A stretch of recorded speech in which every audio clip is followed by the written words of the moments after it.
Ain't shitty, baby, I'm hot, like the prodigal son.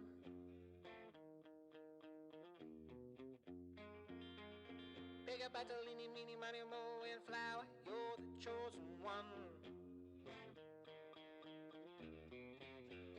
Feel your left hand free, and your right hand grip. Hear me now. I've swallowed the microphone.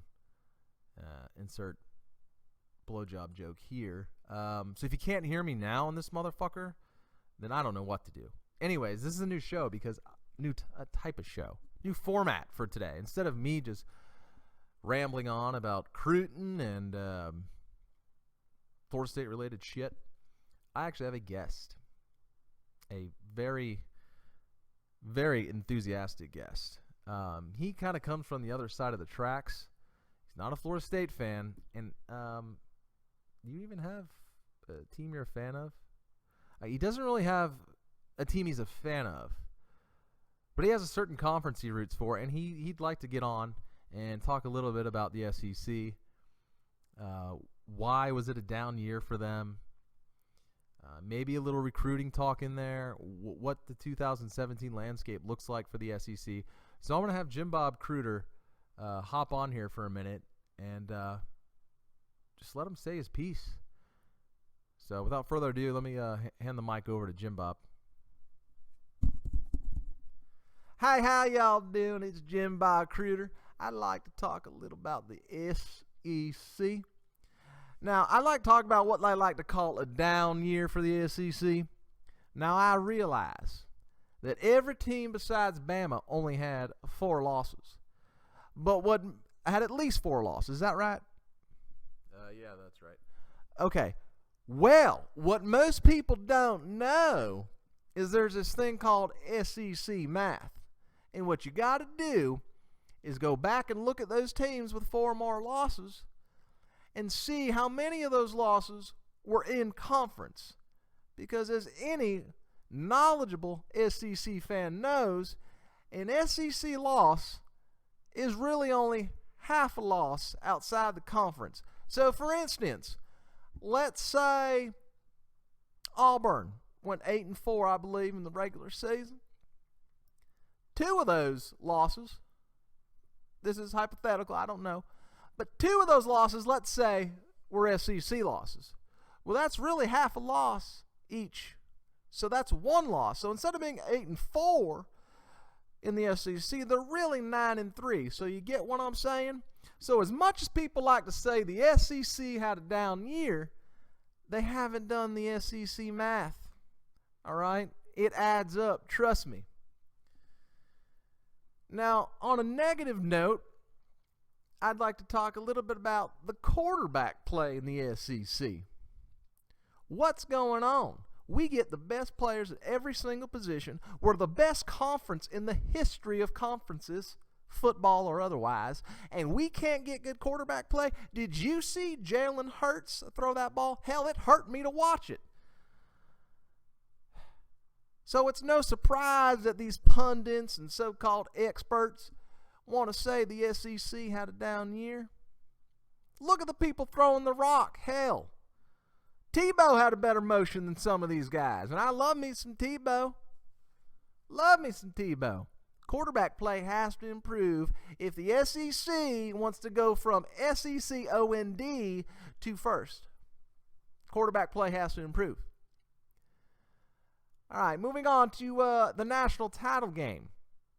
Actually, no, forget that. Let's backtrack. The bowl season. Before we get to that national title game, let's talk about the bowl season. Now, a lot of my SEC brethren like to get on their pedestal, hop out of their trailer, and scream to the heavens about the bowl records. The SEC's killing it in the bowl season again. What the fuck happened this year? 6-7 in the bowls? That is inexcusable, folks. Can't have it, and I'm quite frankly, I'm over it. I'm tired of it. We can't have a year like this again. And then on top of it, Alabama goes out and shits the bed in the national title. So now the SEC, and bear with me, SEC brethren, is in the midst of a 1-game national title losing streak. Now, for me, Saban needs to go on the hot seat ASAP. We can't have this. You can't be losing national titles. You are the conference. Yes, I just said that out loud. I can admit it. Say it with me. Bama is the conference, and that's okay. But next year's looking better. We got better quarterback play coming in. I expect Shea Patterson to do some things. I expect Jacob Eason to take a step up. And my SEC team, which is the team I root for, Team SEC, is going to be better next year. I guarantee it. And you have these clowns, these pansy liberal ACC fans. Well, I'm not going to ACC-ept it.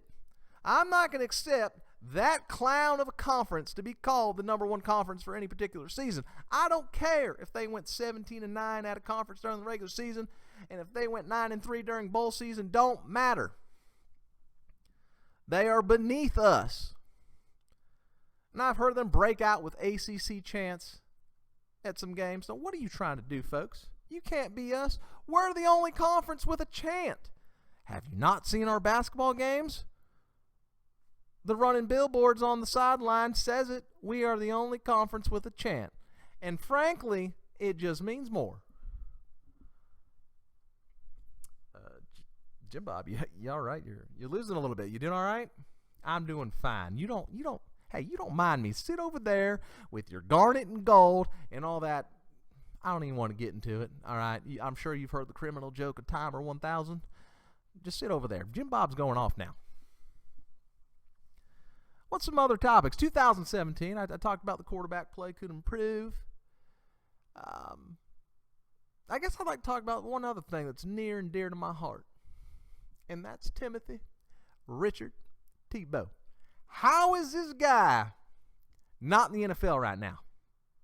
The guy's been out of the league for, a couple years now? He's trying baseball. What are you doing to my precious Tim Tebow? We all know that the three greatest quarterbacks in the history of college football are Tim Tebow and Tim Tebow. And you're telling me he can't make an NFL squad? Meanwhile, Blake Bortles is playing dodgeball and shotgun, just slinging the ball around like an idiot. And Tebow, did you see what Tebow did with the Broncos in the playoff game? When he completed that slant and then Demaryius Thomas turned it into a 60-yard touchdown, that was all Tebow. Demaryius doesn't score that if Tebow doesn't throw a pinpoint 8-yard slant. People like to point to his 46% career completion percentage in the NFL. Hey, guess what? Turn that around, and that's 64, and that ain't bad. Sorry, I have a soft heart for Tebow. I don't understand. If he can't make the NFL, and I've heard recently that the Mets are not inviting him to spring training.